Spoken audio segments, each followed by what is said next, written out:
bring these words of Jesus, Paul, the prophet Isaiah together to help us to grasp and reflect again. How can we bring this wholeness of our brother that we see to the lives of one another? And now I welcome Offspring Charities, Annie.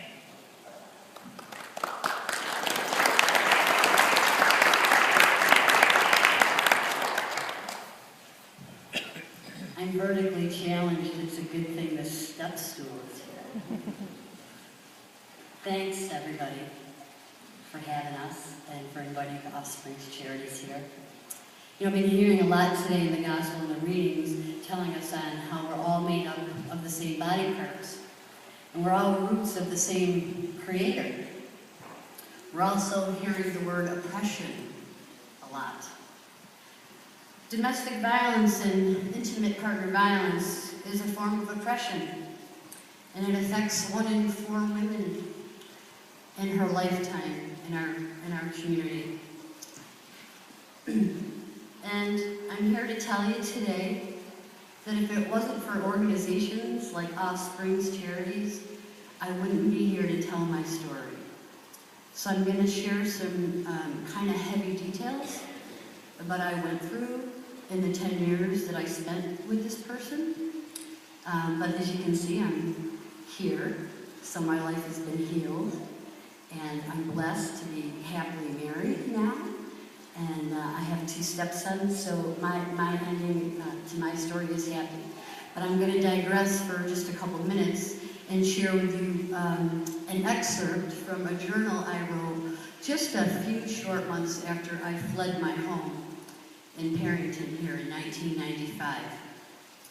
Then I'm going to answer the question that everybody asks like a bazillion times a year, and that is, why does she stay? Why doesn't she leave? So I'm going to try to answer that question for you in this little bit of time that we have too. And then talk to you a little bit about Offspring's Charities. So here's the excerpt from the journal I wrote back in 1995. I don't walk on eggshells anymore. I don't have to predict your mood today. I don't have to sneak upstairs and take the phone off the hook, because I don't live with you. I don't hear screaming and shouting, harsh words or name-calling right in my face. I'm not backed up against the wall or curled up in a corner. I don't see you biting your lower lips or clenching your fists, because I don't live with you. I don't hear doors slamming or things breaking. I don't see you punching walls. I'm not holding your bloody hands under cold water. I used to think you hurt me more than yourself, but not anymore. I don't curl up in bed and pretend I'm asleep. I wake up in peace. I'm not jerked from a sound sleep. I don't have a gun in my face or threats made. I don't see that rage or that glaze over your eyes.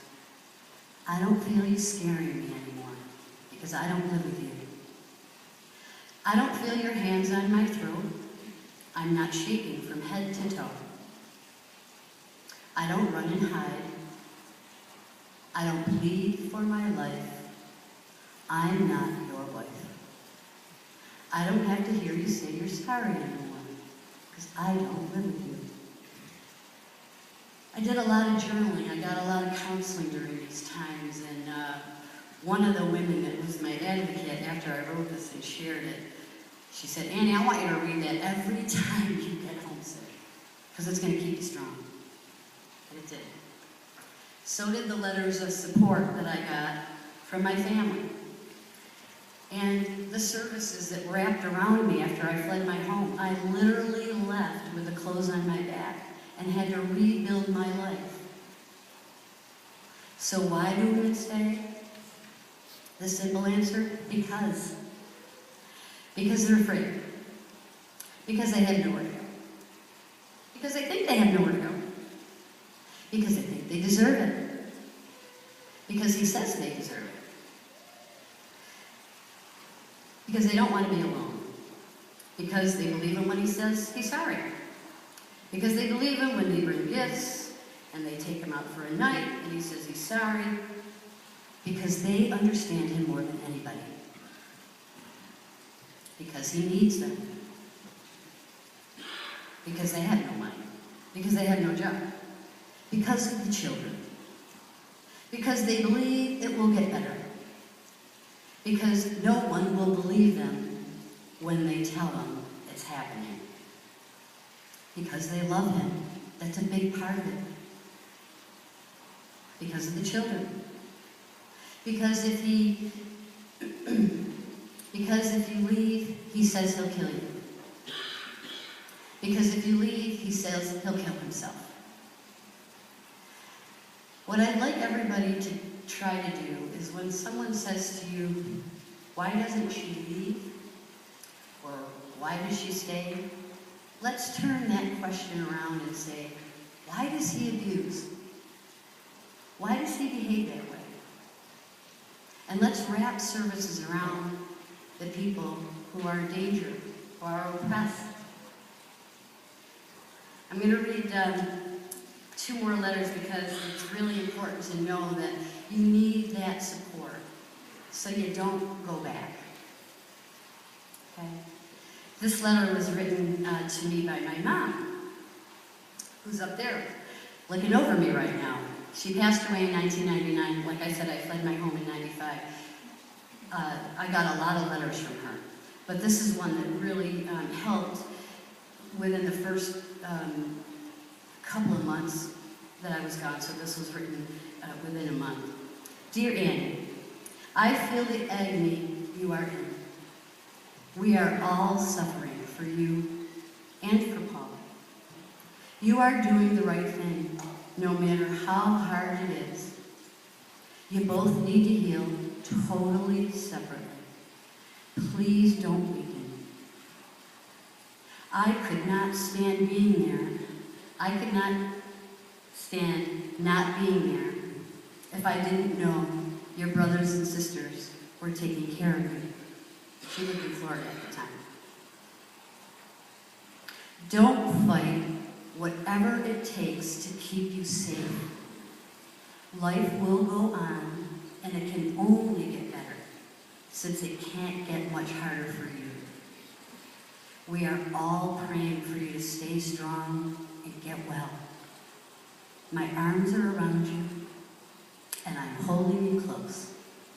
Love and prayers, Mom. I had to read that a couple times. I didn't think I'd get through it without crying. And I also want to read a letter that I got a couple months after I left by my 6.5-year-old niece. Okay, talk about out of the mouths of babes. They really got it, you know. Dear Aunt Ann, I'm so sorry you broke up with Uncle Paul. I love you very much, and I wish you the best. I think you did the right thing. Love, Taylor. I want to thank you for having Offsprings Charities here today.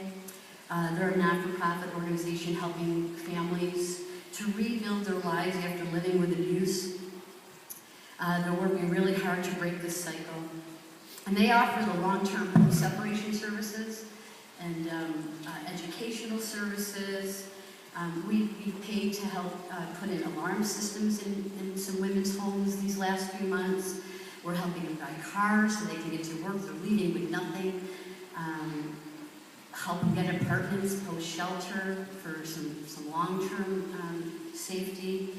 And, you know, right now we're looking for volunteers. We, of course, need funding. We need items. There's wish lists in the back of the room. And I'm going to be staying after if anybody has any questions. But I just wanted to thank you so much for your time. And from now on, I'd like people to, just want to repeat one more time, to please try to change those questions and turn that away from the victim and onto the abuser. Thanks so much. I appreciate it.